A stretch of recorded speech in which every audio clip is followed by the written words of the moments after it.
Troubles are everywhere you go, but the thing is, the magnitude of the trouble, it varies from nation to nation. Hi guys, it's me Ray and welcome back to another video of mine. Today guys, I am going to be speaking about why so many Nigerians are fleeing Nigeria, why so many Nigerians are jappering. If you want to find out more, make sure you stay tuned. So, some context. When I'm doing a video like this, I think it's very, very important that I make the point that I'm about to make because people might be interested. A bit out of breath. I am Nigerian and Ghanaian. I was born and bred, buttered, someone even likes to say sandwiched, lol, here in the UK.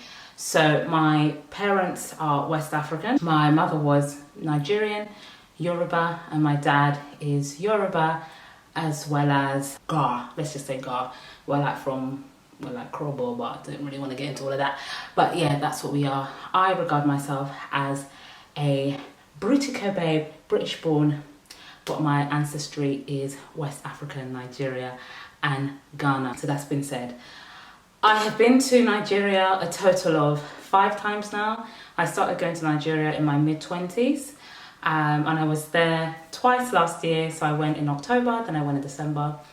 I actually really like going to Nigeria. People think I'm really crazy. There's so many things that I enjoy about the place, and it's a place I'm quite passionate about. Sharing that in case someone's wondering why is she talking about Nigeria. I mean, I like the place too. I like the place, yeah. Okay, why are so many Nigerians moving to the UK, moving to Canada, moving to the US of A? Before I start this video, I think it's very important to first clarify what does it mean to Japa. So if you've been on Twitter, on Instagram, even on YouTube, and you're not a Nigerian, you may have seen the following word around, J-A-P-A, Japa, and that is a Yoruba word. So Yoruba is a tribe within Nigeria.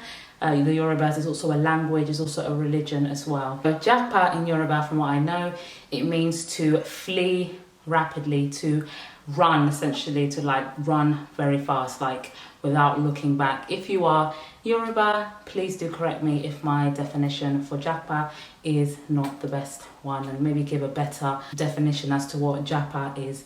Japaring is like, it's essentially a combination of a Yoruba word and English word ing. So Japaring is to flee, essentially fleeing, yeah. So that's out of the way. So who is Japaring? Who are the people fleeing Nigerians? Giveaway, Nigerians are the ones fleeing Nigerians. But you would think that the people that are fleeing Nigerians will be the ones who are in abject poverty. It's actually a mixed bag. So you have those who are amongst, you know, Nigeria's middle class, as upper class, as well as those who are from other classes within the nation that are finding means to leave the country.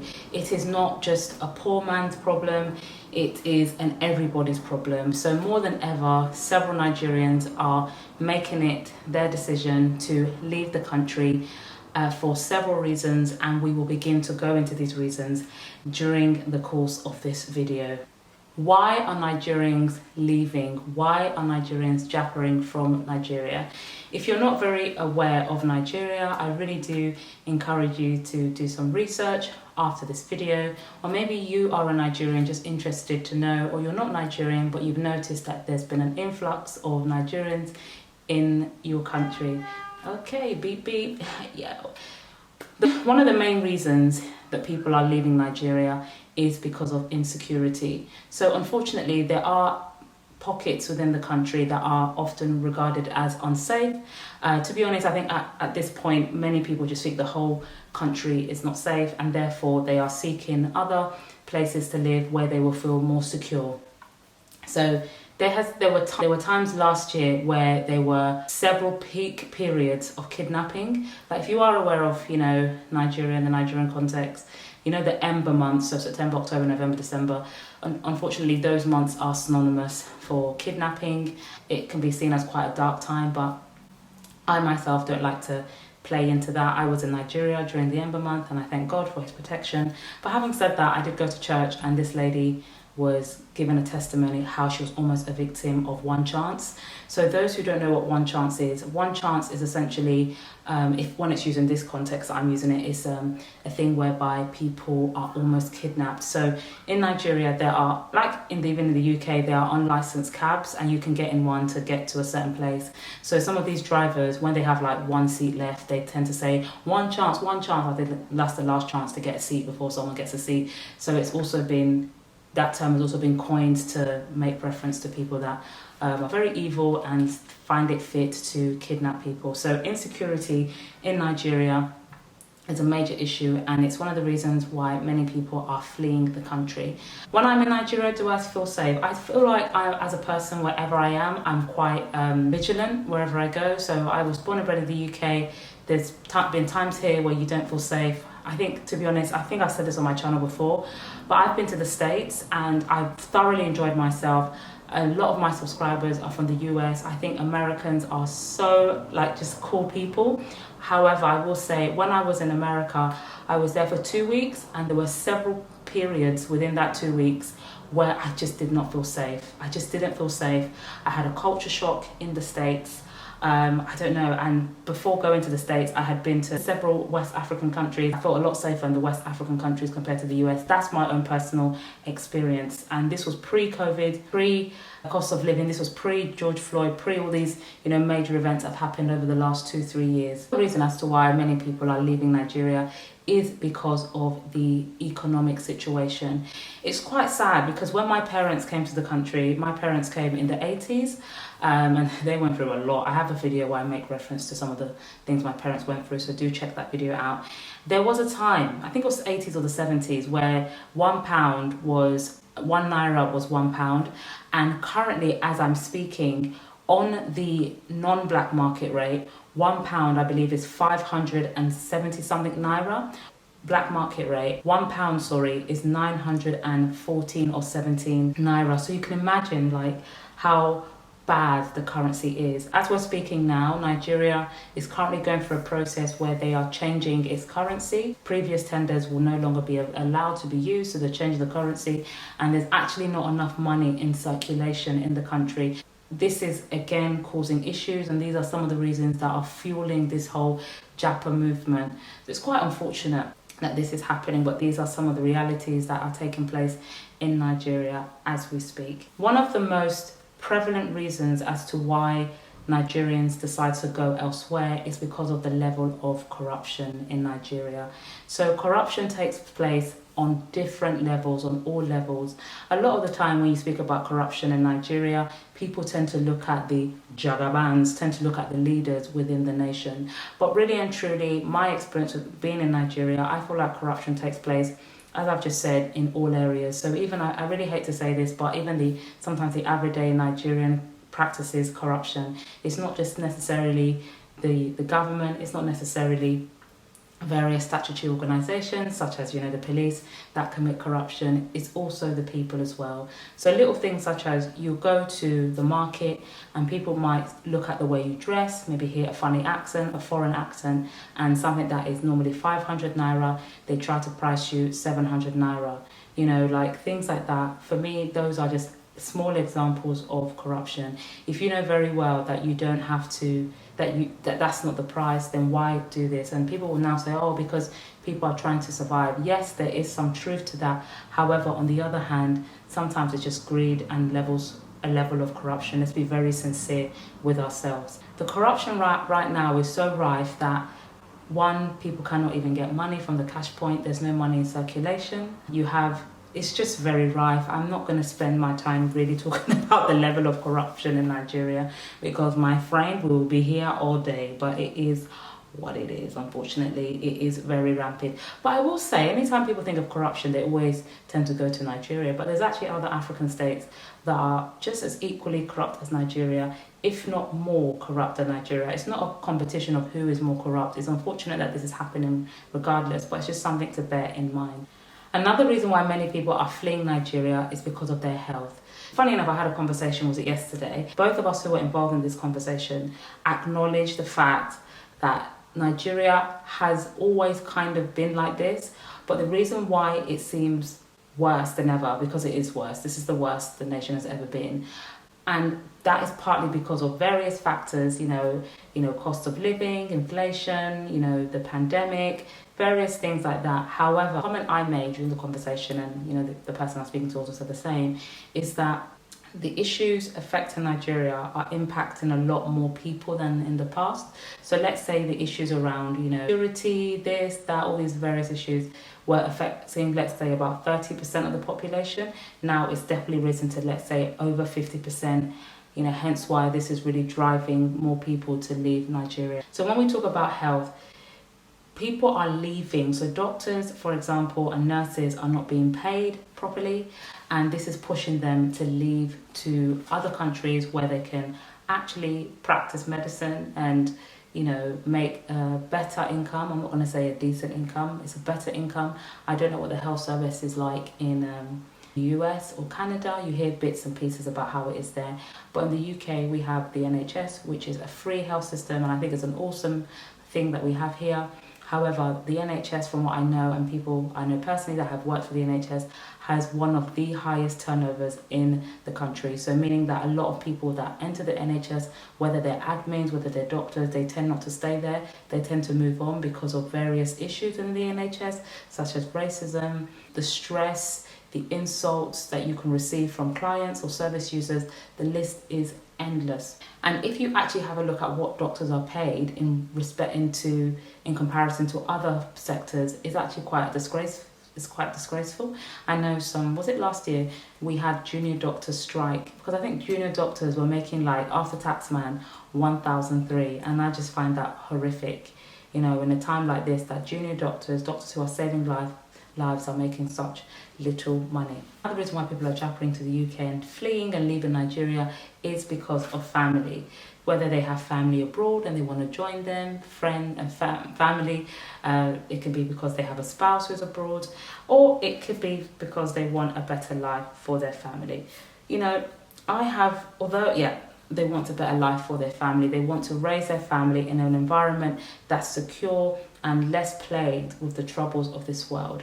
But having said that, one must understand that troubles are everywhere you go. But the thing is, the magnitude of the trouble, it varies from nation to nation. So that's something that we have to bear in mind as well. So how to Japa? So many people have taken different routes to Japaring, to leaving the country. Some people have done it by illegal means, of which I would never recommend. It can be very risky, and it can actually, come back and bite you massively.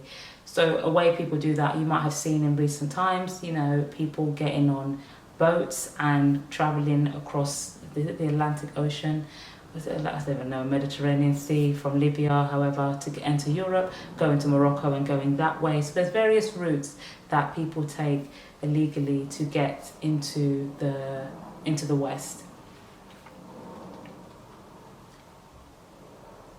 So another means that people are japaring is via different visas. So in the UK, we have seen a massive rise of Nigerian students coming over to Nigeria to study. I have a smile on my face because I'm neither here nor there about immigration or emigration. Especially now, I used to be flying the banner of, why don't people just stay in Nigeria? But when you actually begin to sit down and liaise with Nigerians and just see and go to Nigeria yourself and actually speak to real people, not the people that are on Instagram, having the best time in Lasgidi. And even if you are doing that in Lasgidi, go to like the real places in Lagos, not just the Lekkis. I'm one of those people, you will catch me in Lekki, you will catch me in VI, and you also catch me in Oshodi. That's just how I am, do you know what I mean? You will catch me in those places. I think it helps me have a very balanced view. So even when I make these comments that I'm making, it's not because of, I'm just talking out of my nose. It's things I've seen and I've analysed, and I'm better understanding why many people will want to flee Nigeria. It's very unfortunate, it's very sad, but it's a decision that people want to make. It's a very personal decision. I don't think it's for everybody. I think some people should stay behind. However, I think as things are getting worse, more people are going to try to be coming into the UK, coming into US, coming into Canada, and other areas of the world that are not Nigeria, because of how dire the situation is for the average Nigerian. So the student visa is one, spousal visa, and a skilled worker visa.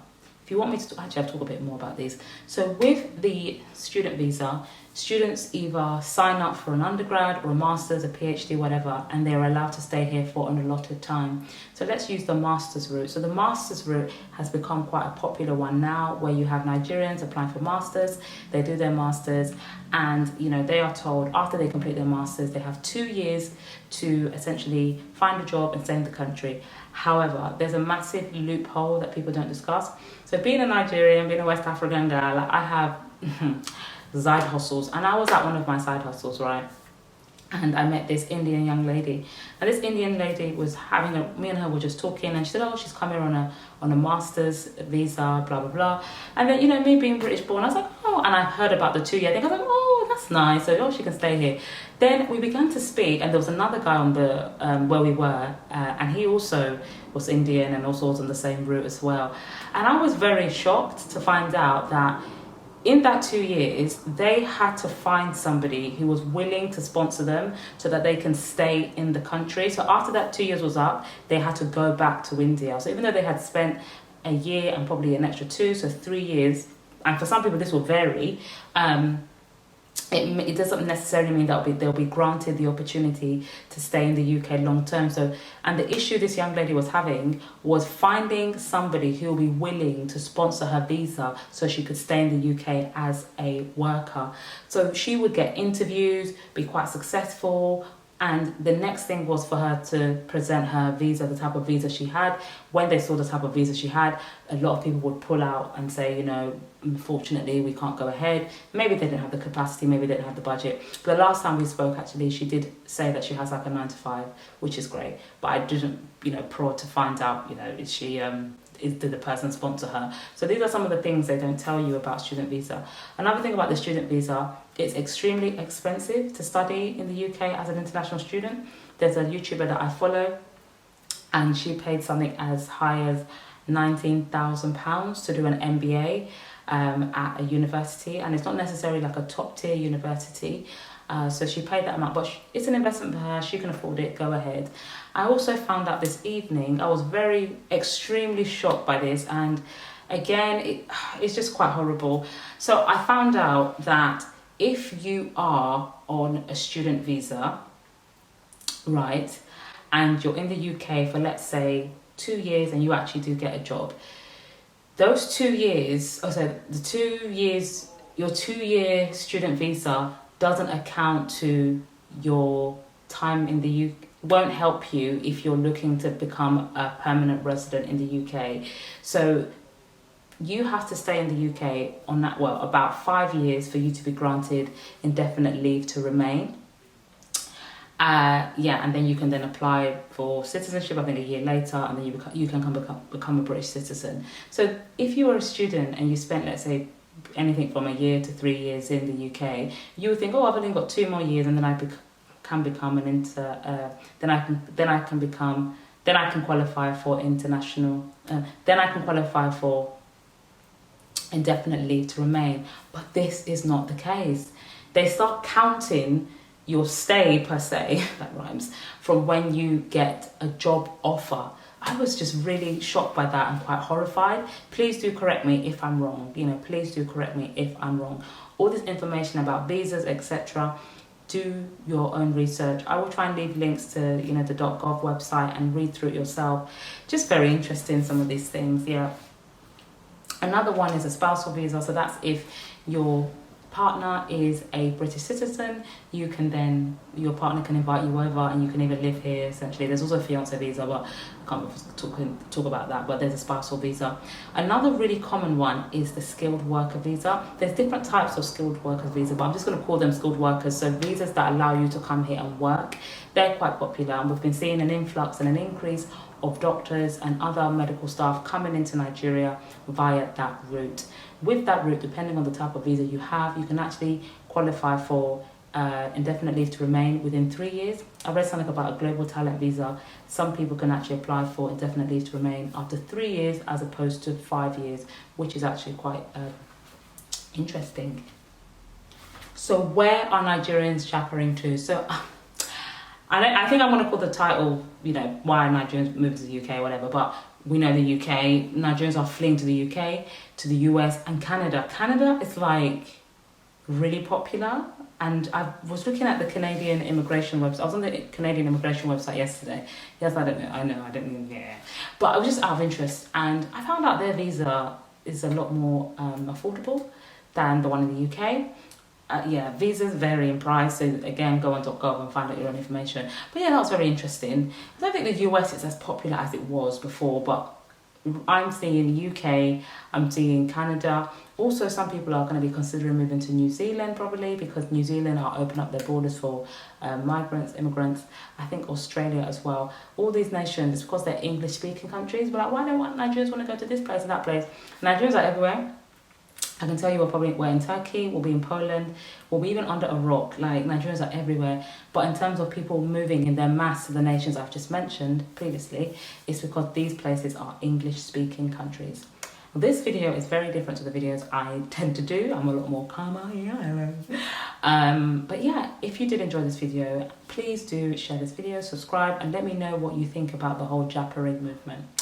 I might do more on the Japa, you know, because yeah, I have quite a lot to say about it. Guys, thank you so much for watching. Have a good day.